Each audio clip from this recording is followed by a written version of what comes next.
તમે તો ચૈતરભાઈ ને જેલમાં મોકલવા વાળા હીરો છે અમારા ભાઈ. ચૈતરભાઈ અસલ દિલ્હીના વડાપ્રધાન એવા અરવિંદભાઈ કેજરીવાલ છેતરભાઈ વસાવાને સેન્ટ્રલ જેલમાં અમદાવાદમાં હાઈકોર્ટમાં મળવા ગયા છે દોસ્તો. શું છેતરભાઈ વસાવા, એક એવો મોટો સવાલ ઊભો થઈ રહ્યો છે કે છેતરભાઈ વસાવા જે ભાજપમાં જોડાવાના છે, શું એમને લઈને અરવિંદભાઈ કેજરીવાલ જો આજે એમને મળવા ગયા છે, શું હવે નવો અપડેટ મળશે દોસ્તો કે શું વાતચીત થઈ છે? તો તમે આ ચેનલને સબસ્ક્રાઈબ કરી લેજો દોસ્તો.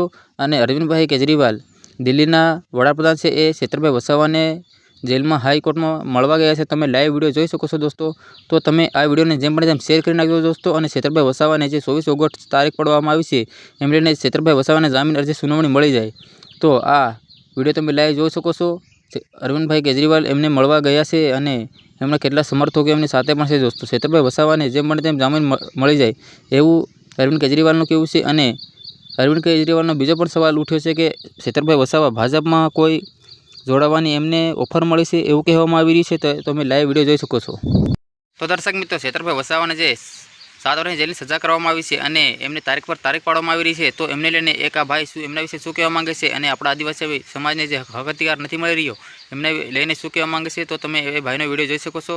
અને તમે અમારા ચેનલ પર નવા તો લાઈક સબસ્ક્રાઈબ કરી દેના. ચાલો તમે એમનો વિડીયો જોઈ લો. તમે તો ચૈતરભાઈ ને જેલમાં મોકલવા વાળા હીરો છે અમારા ભાઈ. ચૈતરભાઈ અસલ હીરો છે.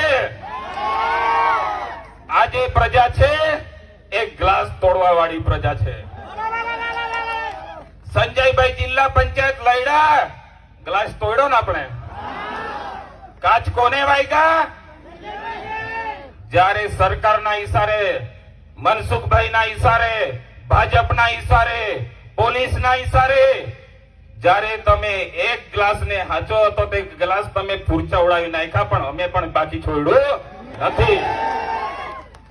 મનસુખભાઈ કહેતા હતા કે વિકાસ તો ભાજપ જ કરે. મનસુખભાઈ ને એ કહેવા માંગુ છું, જે વિકાસ થાય છે આ પ્રજાના ટેક્સ માંથી થાય છે, તમારા બાપના તિજોરીમાંથી નથી. મનસુખભાઈ ને એ કહેવા માંગુ છું, મનસુખભાઈ વિકાસ વિકાસ વિકાસ. અરે 35 વર્ષથી તમે સાંસદ છો, 7 ટર્મ, આજે 7મી ટર્મ ચાલે છે. અરે જુનારાજ તમારું ગામ છે, અત્યારે તઈ કિચડ છે. હજુ તમારી તાકાત નહીં મળે કે તમારા ગામનો રસ્તો નહીં બનાવે.